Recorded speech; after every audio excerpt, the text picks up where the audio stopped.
I didn't feel generous when I sent the money. That's what people assume, that it comes from warmth, from closeness. But it was quieter than that. More like fulfilling a role that had already been written for me a long time ago. My parents' anniversary was supposed to be big. Not extravagant, just proper. A tent in the garden because my mother always liked open air. Real catering, not the kind where someone's cousin reheats trays. Flowers that didn't look like an afterthought. I handled most of it without being asked directly. That's how it usually worked. Someone would mention a need vaguely, and I would fill it in before it became a problem. $90 wasn't a small amount, but it didn't feel like a sacrifice either. It felt like alignment. Like I was placing something exactly where it belonged. For a few days I allowed myself a small private anticipation, not of the party itself, but of being there without needing to manage anything, just existing inside something I helped build. Then my aunt sent the message. By the way, we're keeping the guest list tight. Immediate circle only. Hope you understand. I read it twice, not because it was confusing, but because it was so clean. No hesitation in it, no awareness of what it implied. A few minutes later, my mother texted, "It's not personal." That was the part that stayed. Not personal. I sat with that longer than I expected. Not angry, not yet. Just trying to understand what category I had been placed into. Necessary but not included. Useful but not present. It rearranged things quietly in my head. I thought about other moments. Smaller ones. Times when I'd been called after decisions were made but before consequences arrived. Times when my role had been to stabilize, not participate. I didn't call anyone. Instead, I opened my email. The tent rental company responded first, polite, efficient. There was a window for cancellation. I was still inside it.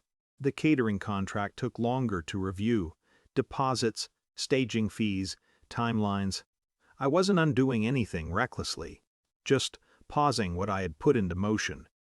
The venue deposit required a phone call. The woman on the other end asked a few standard questions. I answered them without adding anything extra. No one asked why, and I didn't offer. It took less than an hour. That surprised me. Not the process, just how contained it was. How something that had taken weeks of coordination could be quietly unraveled without any emotional display. After that, there was nothing to do. I went about the rest of the week normally. Work, errands, conversations that had nothing to do with any of this. But underneath, there was a kind of stillness I wasn't used to. Not avoidance, not denial, just absence of urgency. The morning of the party, my phone started ringing early. I watched the screen light up from across the room, my father's name, over and over. 17 times by the time I picked it up. I let it ring once more before answering. His voice wasn't loud. That was the first thing I noticed. It wasn't controlled either. "Where are you?"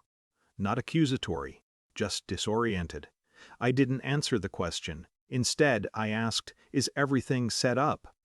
There was a pause. Not long, but enough. "They're saying the tent." He stopped, then started again, slower. "The catering hasn't arrived.